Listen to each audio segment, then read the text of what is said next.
Ego-centered or soul-centered? Are you living from your ego or your soul? Maybe this question doesn't apply to you. But if it does, maybe this video can help you to get some perspective. My name is Janet Riney, the Quantum Change Coach, here to educe, elevate and liberate your mind to live a life you have yet to imagine.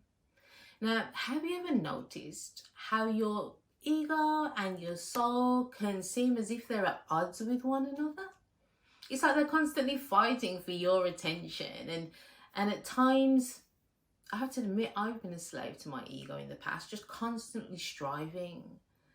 But I realized I was missing so many opportunities because my ego was so focused on trying to achieve these goals. I started to pay more attention to my soul, to my spirit, and I learned that this is the ultimate guide to having a fulfilled life. See, approximately 5 years ago, after going through my divorce, I felt and I knew I had changed and was continuing to change, but there were still times I was being asked to do things I would automatically say no, as that was my default position, my protective position.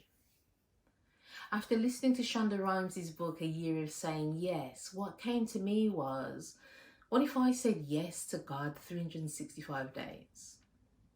Now, I didn't do the full 365 days, but what that one statement did was to open me up to listening more to my wisdom, my soul. And so I started to make different decisions.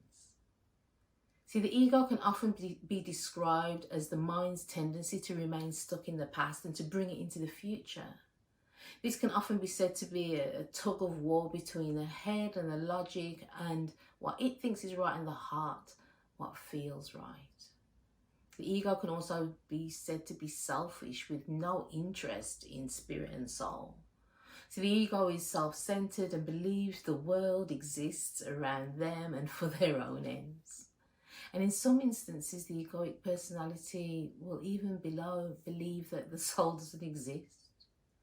The ego can create the illusion of separation and striving, and you have to do it alone. Whereas the soul, on the other hand, is more aligned to the spiritual demonstration of love, of compassion, of connectedness, of community. So how can you tell you've been living from your soul or from the ego?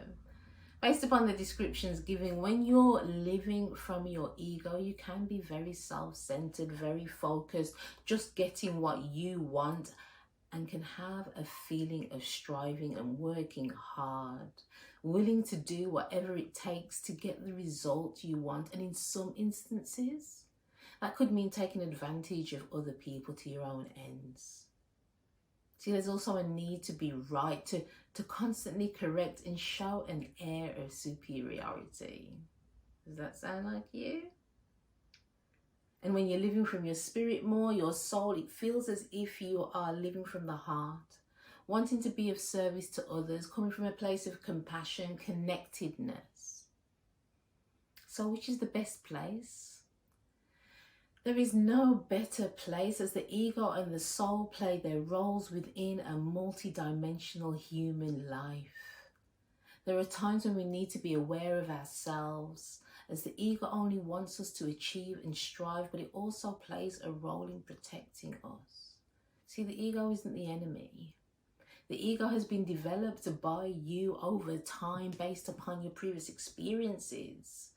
Times when you've been hurt in the past and you've had to create different strategies in order to protect yourself. Once again, the ego is self-created, part of your personality. And as I've said in previous blogs, because it's self-created, it's not real, it's not permanent, and so it can be changed. To only live from the heart and to be compassionate with that awareness of ego, to strive to get things done, then to be in the moment, you could be taken advantage of, you not have clarity, and for some people that may be fine. But in conclusion, there isn't a spirit versus ego. We're not fighting. They're not fighting against each other. They're not at odds. is to understand the roles each play within our life and understand they work together, helping us as human beings navigate this world. If you want to know more, click the link below to get access to free resources to rediscovering your true self. I look forward to seeing you soon. Take care. Bye.